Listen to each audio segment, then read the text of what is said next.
बिस्मिल्लाहिर्रहमानिर्रहीम। अच्छा भाई, नेक्स्ट टॉपिक है हमारा value of G on the surface of अर्थ।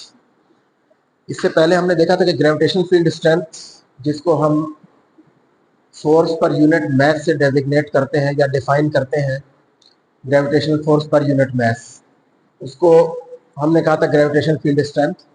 और फिर हमने ये भी कहा था कि वो ग्रेविटेशनल फील्ड स्ट्रेंथ और जी, जो कि एक्सेलरेशन ड्यू टू ग्रेविटी है, ये सेम होते हैं या इक्विवेलेंट क्वांटिटीज है। ठीक है, तो हमने ये देखा था लास्ट लेक्चर में, हमने ये शो किया था कि ग्रेविटेशनल फील्ड स्ट्रेंथ जी, ये हमारे पास इसकी जो इक्वेशन आई थी फॉर द अर्थ, यानी अर्थ की जो ग्रेविटेशनल फील्ड स्ट्रेंथ होगी वो क्या होगी, that is G M E mass of earth over R square.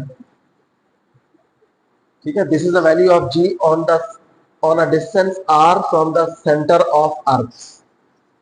यानी अर्थ का ग्रेविटेशनल फील्ड, उसकी स्ट्रेंथ अर्थ के सेंटर से आर डिस्टेंस पे ये होगी।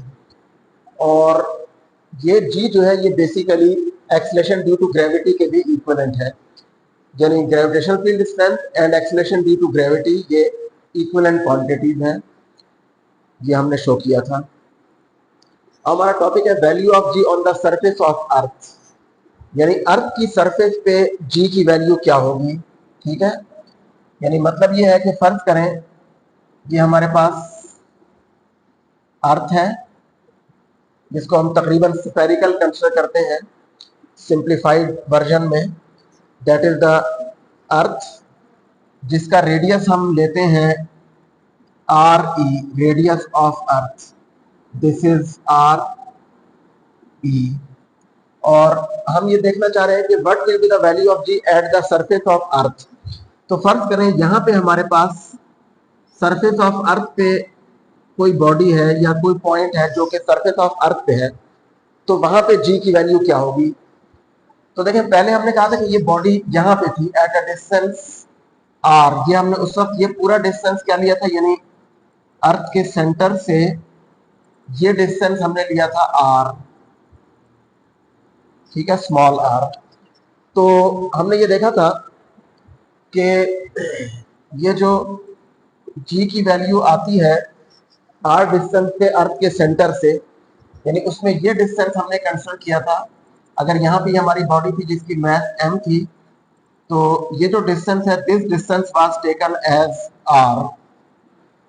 अब हम ये देख रहे हैं कि ये बॉडी हमारी सरफेस ऑफ अर्थ के ऊपर अगर हो, तो देखें उस केस में हमारा ये डिस्टेंस जो होगा, this distance will be R E, radius of earth. यानी स्मॉल आर को हम रिप्लेस कर देंगे by R E, radius of earth. So in that case we can write at the surface of earth,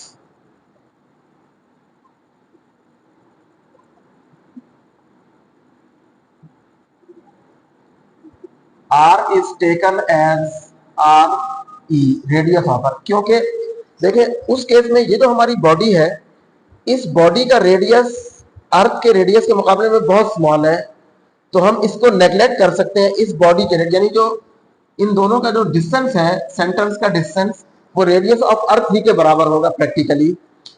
तो हम are को replace कर रहे हैं by R E, radius of earth. So this equation can be written as, so G is equal to G M E divided by R E square।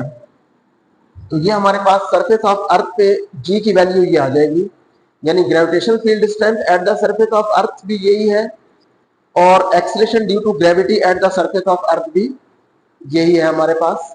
So this is the value of G at the surface of earth. Earth की surface पे हमारे पास G की value या gravitational field strength या acceleration due to gravity, इसकी value क्या होगी, G M E over R E square. यहाँ पे स्मॉल आर था जो कि ये डिस्टेंस था। अगर हम सरफेस ऑफ अर्थ पे कंसीडर करें तो हम इस स्मॉल आर को रिप्लेस कर रहे हैं आर ई, रेडियस ऑफ अर्थ से। ठीक है, तो देखिए यहाँ पे अगर आप देखें तो ये सारी कांस्टेंट वैल्यूज हैं। अगर हम ये वैल्यूज पुट करें तो ये 6.67 इंटू 10⁻⁻11 ये जी की वैल्यू है, और मास ऑफ अर्थ हमारे पास आती है 6 into 10 raised to power 24 kg divided by re square. This is 6.4 into 10 raised to power 6 और इसका square, that is the radius of earth. Gravitational constant की वैल्यू, मास ऑफ अर्थ की वैल्यू और रेडियस ऑफ अर्थ की value हमने इस equation में put की है. तो इसको अगर आप सॉल्व करें तो यहां से जो g की वैल्यू आती है that is 9.77 metre per second square, which is, जिसको हम राउंड ऑफ करके 9.80 metre per second square consider करते हैं eight the surface of earth. So this is the value of g at the surface of earth. ठीक है, ये already आपको पता भी है कि एक्सेलरेशन ड्यू टू ग्रेविटी हम 9.8 मीटर पर सेकंड स्क्वायर लेते हैं. या इसकी अदर यूनिट जो हमने देखी थी दैट वाज न्यूटन पर किलोग्राम. न्यूटन, क्योंकि ये इक्वेशन हमारे पास कहां से आई थी, ग्रेविटेशनल फोर्स पर यूनिट मास. जो हमने जी को डिफाइन किया था वो कैसे डिफाइन किया था, as the gravitational force per unit mass. तो वहां से ये इक्वेशन आई थी हमारे पास. तो अब देखें यहाँ पे ये जो जी की वैल्यू आई है this is 9.8 metre per second square at the surface of earth. तो this is the value of G at the surface of earth. ठीक है. अच्छा, उसके बाद जो नेक्स्ट टॉपिक है हमारा वो है variation of G with altitude. अच्छा, एक और चीज आपकी बुक में दी हुई है वो ये है कि देखें यहां पे ये तो हमने अर्थ के लिए कैलकुलेट की है जी की value, gravitational field strength of earth. अगर हमारे पास कोई और बॉडी है, अर्थ के अलावा कोई मैसिव बॉडी है या जनरली कोई भी बॉडी है, सो उस केस में for any other body generally हम कोई प्लैनेट कंसिडर करते हैं. जैसे अर्थ भी एक प्लैनेट है, तो किसी और प्लैनेट के लिए, क्योंकि पहले भी आपको बताया था कि जो लाइट बॉडीज होती हैं उनकी ग्रेविटेशनल फील्ड स्ट्रेंथ बहुत स्मॉल होती है, लेकिन जो मैसिव बॉडीज हैं जैसे प्लैनेट्स हैं, सन है, स्टार्स हैं या मून, तो इनके लिए एप्रिशिएबल होती है जी की वैल्यू. तो किसी भी और प्लैनेट के लिए, ठीक है, यानी अगर आप किसी और प्लैनेट अर्थ की, तो हमने अर्थ के लिए कैलकुलेट किया ना, यहाँ पे देखें मास ऑफ अर्थ आ रही है और रेडियस ऑफ अर्थ इस इक्वेशन में. तो किसी और बॉडी या किसी और प्लैनेट के लिए अगर हम जी की, यानी उस प्लैनेट का ग्रेविटेशनल फील्ड स्ट्रेंथ अगर हम फाइंड करना चाहें तो उसके लिए हम क्या लिखेंगे, उसके लिए G at that planet will be equal to the, हम इसको अगर कहते हैं G P, G on any other planet other than earth. Earth के लिए तो जी क्या है, G into mass of earth over radius of earth का square. For any other planet, g at any other planet, that will be equal to capital G, which is gravitational constant, into mass of that planet. जिस planet के लिए आप find कर रहे हैं उस planet की mass divided by उस planet का radius, radius of that planet. rp का स्क्वायर आएगा यहाँ पे. हमने इसी इक्वेशन में g तो यूनिवर्सल कांस्टेंट है, मास ऑफ अर्थ की जगह हमने उस प्लैनेट की मास पुट कर दी है और रेडियस ऑफ अर्थ की जगह उस प्लैनेट का रेडियस हमने पुट कर दिया यहाँ पे. तो ये उस किसी भी प्लैनेट के लिए आप ये वाली इक्वेशन यूज कर सकते हैं. ठीक है, मतलब अगर जुपिटर के लिए आपने फाइंड करनी है तो यहाँ पे आप mass of Jupiter over radius of Jupiter put करेंगे तो उस प्लैनेट के लिए जी की वैल्यू आ जाएगी. सिमिलरली अगर मून के लिए आपने फाइंड करनी है तो universal constant ji into mass of moon over radius of moon का स्क्वायर, तो वो मून के लिए जी की वैल्यू आ जाएगी. ठीक है, समझ आ गई कि किसी भी अदर प्लैनेट के लिए हम जी की वैल्यू इस इक्वेशन से फाइंड कर सकते हैं. सो इन दिस केस यहां पे हमारे पास जो एम पी है that is the mass of that planet, जिस प्लैनेट के लिए आप फाइंड कर रहे हैं उसकी mass, and R P is the radius of that planet. जिस प्लैनेट के लिए आप फाइंड कर रहे हैं या मून के लिए तो रेडियस आरपी उसका रेडियस और एमपी उसकी मास, और जो जीपी आएगी हमारे पास that is the value of G for that planet.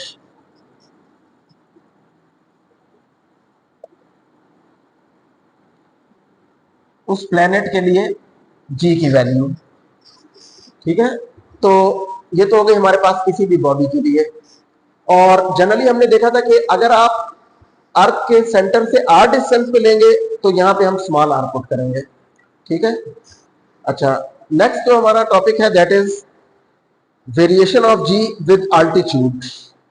कि अल्टीट्यूड यानी अर्थ की सरफेस से आप अगर ज्यादा हाइट पे जा रहे हैं तो वहां पे g की वैल्यू में क्या वेरिएशन आएगी, क्या वो कांस्टेंट रहेगी या चेंज होगी। So we have to here see that what is the variation of g with altitude।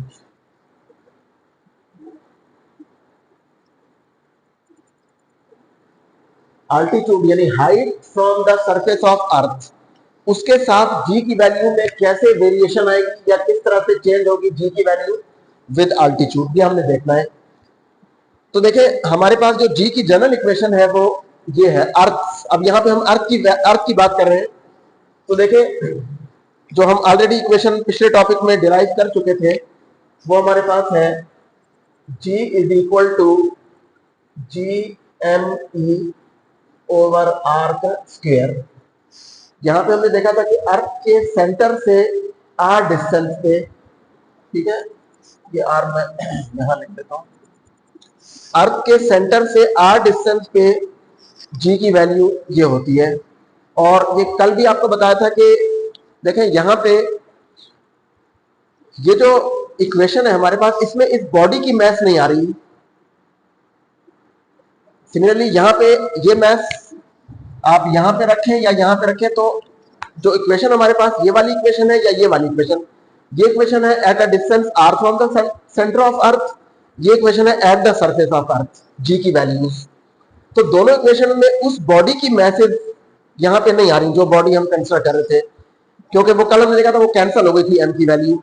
तो इसका मतलब ये है कि चाहे वो मैसिव बॉडी हो या लाइट बॉडी हो, दोनों के लिए g की वैल्यू सेम होगी। इसीलिए हम ये कहते हैं कि light body and massive bodies will fall at the same rate, ठीक है, क्योंकि उनके लिए एक्सेलरेशन ड्यू टू ग्रेविटी की वैल्यू ऐसा नहीं है कि हैवी बॉडी का एक्सेलरेशन ज्यादा होगा और लाइट का कम होगा, बल्कि चाहे वो हैवी बॉडी हो या लाइट बॉडी हो, एक्सेलरेशन ड्यू टू ग्रेविटी या strength of the gravitational field is same, ठीक है। तो ये इक्वेशन हमने डिराइव की थी, value of g at a distance r from the centre of अर्थ। अच्छा, अब देखें यहां पे अगर हम इसको थोड़ा सा विजुलाइज करें तो देखें ये स्फेरिकल अर्थ और ये अर्थ का सेंटर है। तो हमने कहा है कि अर्थ के सेंटर से फर्क करें, ये जो पॉइंट है हमारा जहां पे हमने एट अ डिस्टेंस r जो पॉइंट हमने कंसिडर किया था, दिस पॉइंट। तो देखें यहां पे ये पूरा डिस्टेंस तो हमने r लिया था, जैसा कि हमने यहां भी इसको शो किया है, ये डिस्टेंस r है, यहां से लेके यहां तक ये पूरा डिस्टेंस क्या है r। लेकिन अगर हम इस r को in terms of height from the surface of earth consider करें तो देखें यहां से लेके यहां तक ये तो है radius of earth re, radius of अर्थ, जबकि यहां से लेके यहां तक इसको हम कह सकते हैं height of the point from the surface of earth, ठीक है। यानी इस केस में हम ये कह सकते हैं कि for a point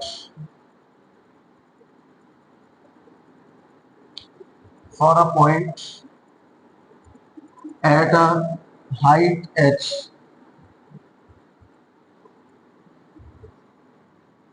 from the surface of earth,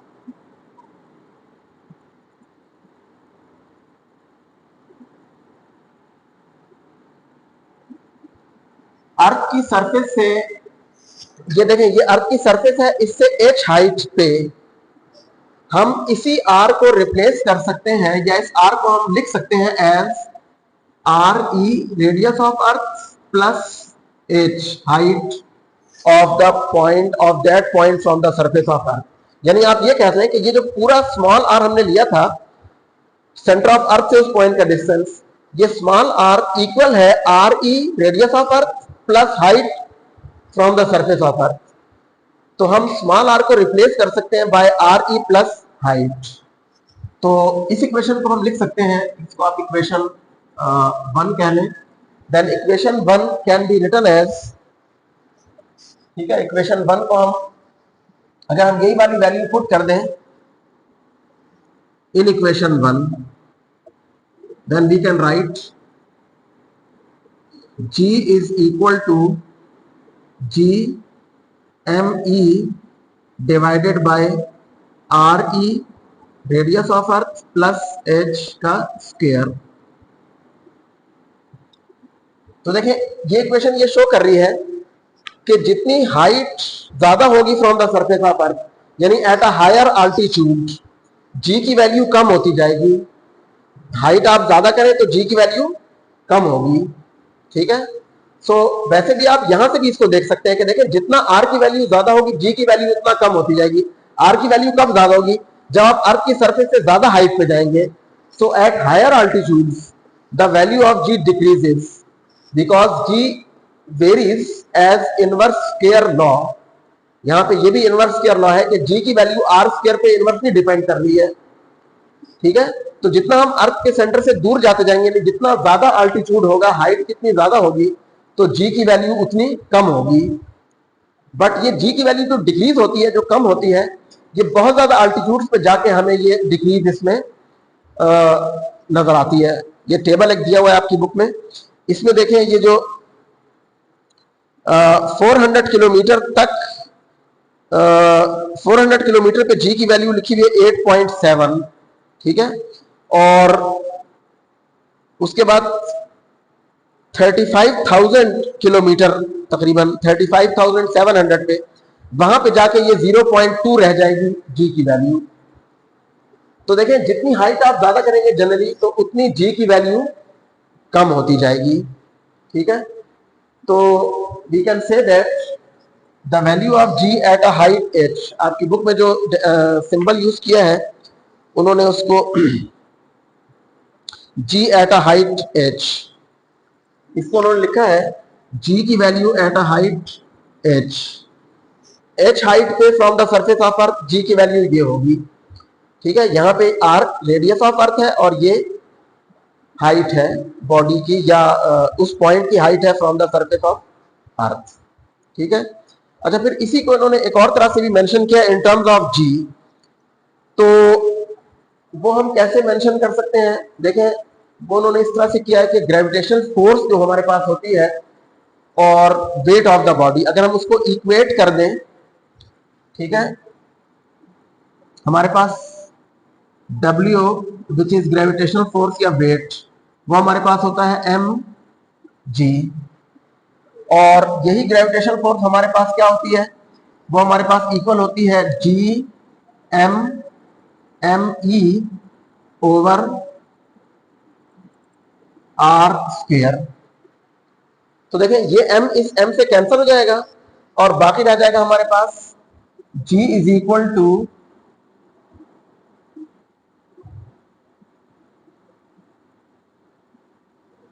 GME over R square, ठीक है। और यहां से अगर आप इस G को रिप्रेजेंट करें या आप इस G की वैल्यू लिखना चाहें अलग से, तो देखें G इंटू R स्क्वायर, इसको हम ऐसे लिख सकते हैं, या आप ऐसे लिख लें इसको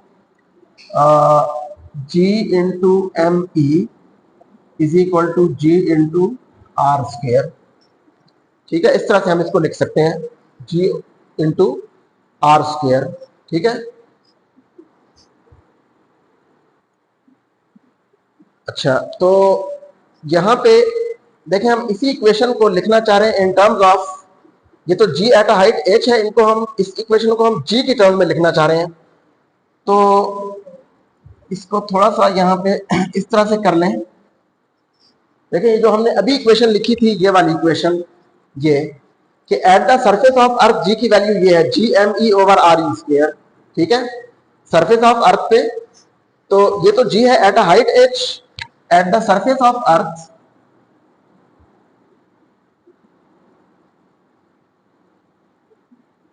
we can write G is equal to, ये जो इक्वेशन थी GME over R E square. और यहां से हम इसको ऐसे लिख सकते हैं कि ये जो आर ई है इसको अगर आप यहां ले आए तो ये देखें, this equation implies that g into M E is equal to G into R E square. इस आर ई को वहां ले आए तो g into R E square हो जाएगा और यहां पे ये जी एम ई रह जाएगा। ठीक है, तो जी एम ई की वैल्यू हम g into R E, capital G into M E, इसको हम पुट कर सकते हैं small g into R E का square in this equation. Put this value in equation 2, ये जो वैल्यू हमारे पास आई है इसको पुट करें इन इक्वेशन 2, इक्वेशन 2 में, इस इक्वेशन में। तो देखें जी एम ई ये है, जी एम ई, उसकी जगह हम क्या लिख सकते हैं, small g into R E. So in this case equation 2 becomes g at a height h is equal to G M E क्या आ जाएगा, g इंटू आर ई।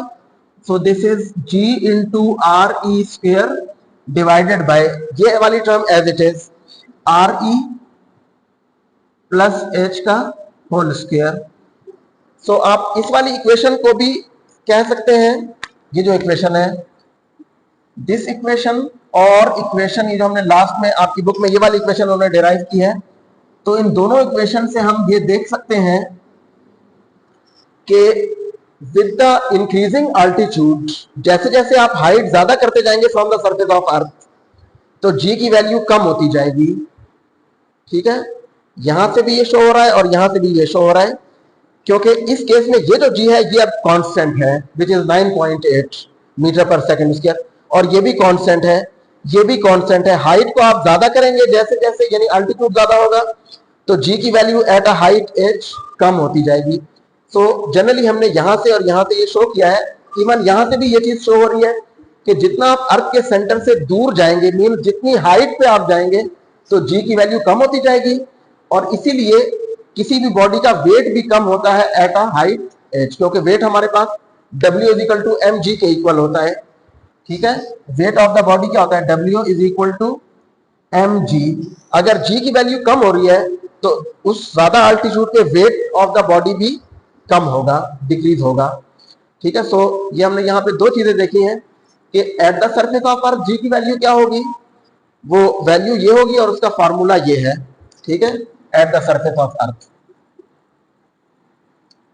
और फिर हमने ये देखा है कि अल्टीट्यूड के साथ जी की वैल्यू किस तरह से वेरी करेगी, चेंज होगी।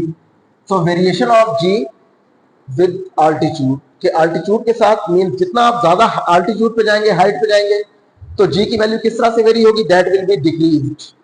ठीक है, समझ आ गई इसकी।